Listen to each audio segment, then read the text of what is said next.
One day series 2026 Bangladesh বনাম পাকিস্তান 3 ম্যাচের ODI series. আমরা এই ভিডিওতে দেখে নিব পাকিস্তানের বিপক্ষে বাংলাদেশ দলের শক্তিশালী স্কোয়াড এবং সবগুলো ম্যাচের সঠিক সময়সূচি এবং ভেন্যু।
বন্ধুরা, বাংলাদেশের এই স্কোয়াডকে আপনি 10-এর ভিতরে কত মার্ক দিবেন কমেন্ট করে জানিয়ে যান।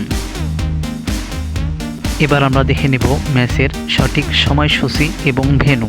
তার আগে বলে রাখি বন্ধুরা, ভিডিওটা ভালো লাগলে লাইক কমেন্ট শেয়ার করে আমাদের পাশে থাকবেন এবং ক্রিকেটের সব রকম আপডেট পেতে আমাদের চ্যানেলটা সাবস্ক্রাইব করবেন। সিরিজের প্রথম ওয়ানডে ম্যাচ, তারিখ 11 মার্চ 2026, সময় দুপুর 2টা 15 মিনিট, venue Sher e Bangla cricket stadium, Mirpur. সিরিজের দ্বিতীয় ওয়ানডে ম্যাচ, তারিখ 13 মার্চ 2026, সময় দুপুর 2টা 15 মিনিট, venue Sher e Bangla cricket stadium, Mirpur. সিরিজের তৃতীয় ওয়ানডে ম্যাচ, তারিখ 15 মার্চ 2026, সময় দুপুর 2টা 15 মিনিট, venue Sher e Bangla cricket stadium, Mirpur. ধন্যবাদ সবাইকে ভিডিওটা সম্পূর্ণ দেখার জন্য।